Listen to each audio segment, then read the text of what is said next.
A.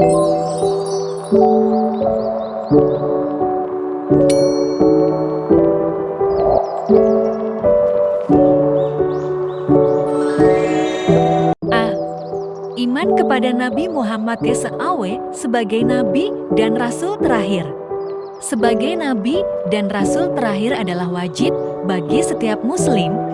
Seorang Muslim harus benar-benar yakin dalam hatinya bahwa Nabi Muhammad SAW bukan hanya iman bagi nabi-nabi yang lain, namun adalah penutup para nabi dan rasul sebagaimana ditegaskan oleh Allah dalam Al-Quran.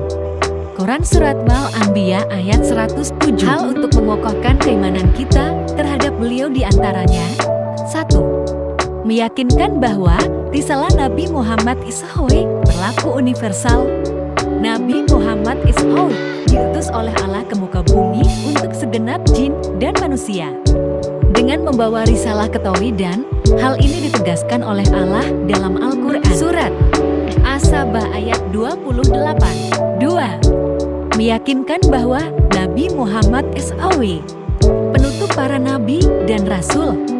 Hal ini ditegaskan oleh Allah dalam Al-Quran Surat Al-Ahzab ayat 28. Allah Ta'ala telah mengabarkan melalui kitabnya, begitu pula Rasul telah menyampaikan secara mutawatir. Pasti benar dirinya bahwa tidak ada nabi setelahnya. 3. Meyakinkan bahwa Nabi Muhammad SAW adalah manusia biasa. Sebagaimana firman Allah SWT dalam Al-Quran Surat Al-Kahfi ayat 101. Keempat, mencintai dan mengagungkan Nabi Muhammad SAW sebagaimana ditegaskan pula oleh Allah dalam Al-Quran Surat At-Taubah ayat 20. Kelima, meneladani Nabi Muhammad SAW sebagaimana Allah perintahkan dalam Al-Quran Surat Al-Ahzab ayat 21. B.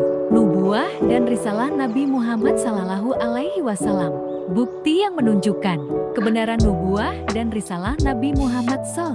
Pertama, basyarat adalah berita tentang kedatangan Nabi Muhammad SAW yang terdapat dalam kitab-kitab sebelumnya, seperti Taurat dan Injil. Kedua, nubuwah yang dimaksudkan di sini tentang kabar atau berita yang disampaikan Nabi Muhammad SAW, misalnya A. Nubuwah tentang tidak akan terjadinya fitnah antara sesama muslimin selama Umar masih hidup. B. Nubuwah tentang Hasan bin Elairah cucu Rasulullah SAW yang akan menjadi pendamai antara dua golongan besar kaum muslimin. C. Nubuwah tentang masa kekhalifahan 30 tahun sepeninggal Rasulullah SAW. Sesudah itu datang masa pemerintahan raja-raja yang menggigit Hakir Abu Dal. Ketiga, mukjizat.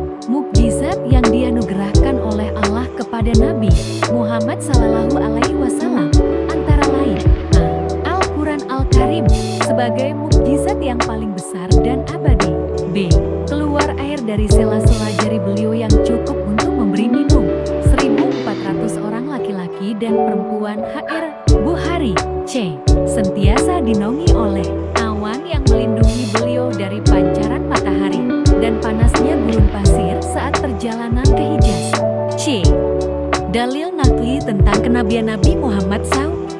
Banyaknya sekali ayat di dalam Al-Quran yang menunjukkan tentang kenabian Nabi Muhammad SAW, diantaranya A. Al-Quran Surat Al-Fatah ayat 29. B. Al-Quran Surat Al-Ahzab ayat 21. D. Sikap keteladanan dari nubuwah dan risalah Nabi Muhammad SAW. Keteladanan karakter Rasulullah SAW menjadi 4 sifat wajib bagi beliau. Keempat sifat tersebut adalah: pertama, sidik, yang berarti benar.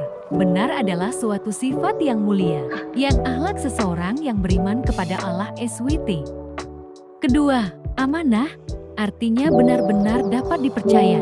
Jika satu urusan diserahkan kepadanya, niscaya orang percaya bahwa urusan itu akan dilaksanakan dengan sebaik-baiknya. Ketiga, tablik, artinya menyampaikan segala firman Allah SWT yang ditunjukkan manusia disampaikan oleh Rasulullah Sallallahu Alaihi Wasallam. Keempat, fatonah, artinya cerdas dan bijaksana. Maksud dari cerdas dalam hal ini Rasul mampu memahami perintahnya dan memadamkan pada umatnya.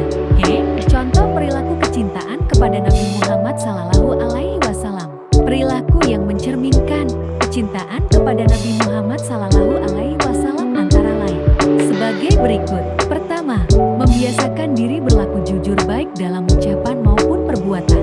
Kedua, menyampaikan amanah kepada yang berhak menerimanya. Ketiga, melaksanakan tugas dengan baik. Keempat, berakhlak karimah kepada semua makhluk sebagaimana Rasulullah Sallallahu Alaihi Wasallam.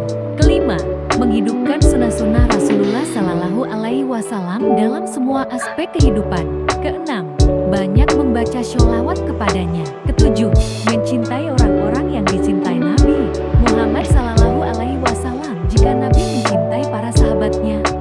Hikmah meneladani risalah Nabi Muhammad Sallallahu Alaihi Wasallam. Hikmah yang meneladani akhlak Rasulullah Sallallahu Alaihi Wasallam. Pertama, meneladani atau meniru akan jauh lebih mudah daripada menciptakan. Kedua, hidup menjadi lebih mulia dan terhormat dengan meneladani Rasulullah Sallallahu Alaihi Wasallam. Orang akan merasakan dampak dari kesabaran, kerendahan hati, keikhlasan, kedermawanan, dan kemuliaan akhlak diri. Ketiga, disukai dan disayangi orang lain. Keempat, hidup akan penuh prestasi. Kelima, dicintai oleh Allah SWT. Keenam, insya Allah kita akan masuk surga.